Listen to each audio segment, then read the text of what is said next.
Tom had encountered something extremely strange on her way home. Countless Tesla cars had collided one after another on the highway. Yet, she couldn't see a single driver in sight. She soon realized that all these cars were equipped with fully automated self-driving features. Could it be that Tesla's autopilot system had been hacked? Just as Mary was feeling terrified, she suddenly saw a Tesla speeding toward them. They quickly jumped into their car.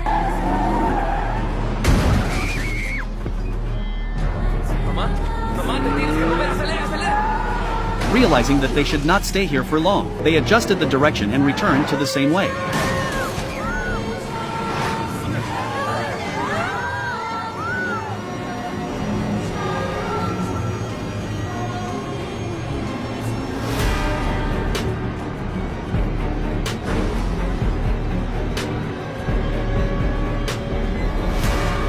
However, when they got back to the villa, they discovered that all the electronic devices in the house had lost connection to the internet. At this point, they hadn't realized that a massive doomsday crisis was about to unfold. Unable to connect to the network and with no signal on their phones, the children went to bed early. Only Tom and his wife, feeling bored late at night, started playing with building blocks. But just then, they heard a knock on the door.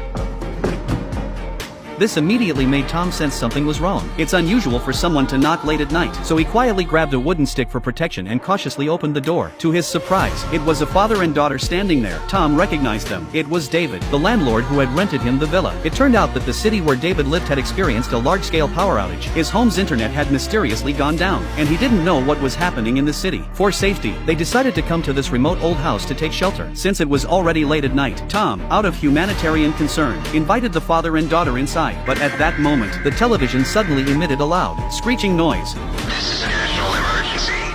All radio stations and televisions will cease their programs during this alert. It was then that they realized the seriousness of the situation, but by now it was getting late and they were exhausted, so they decided to go back to their rooms and rest, planning to go outside the next day to see what was happening in town. Just as everyone was falling into a deep sleep, the TD suddenly received a signal and started broadcasting an emergency news report.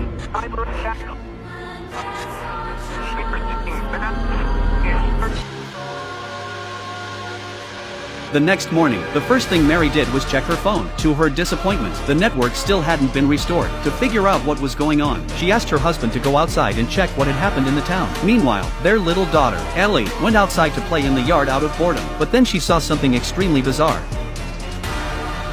Ellie, after spotting thousands of elk, felt uneasy. She had a strong feeling that the elk were trying to convey some sort of message to them. To confirm her suspicion, the siblings ventured deeper into the forest. There, they found an old, small tin shack. Inside, there were obvious signs that someone had laid there recently. Looking out the window, Ellie noticed another villa that looked very similar to theirs, so the siblings decided to check it out. But her brother accidentally got bitten by an insect. This completely discouraged him from going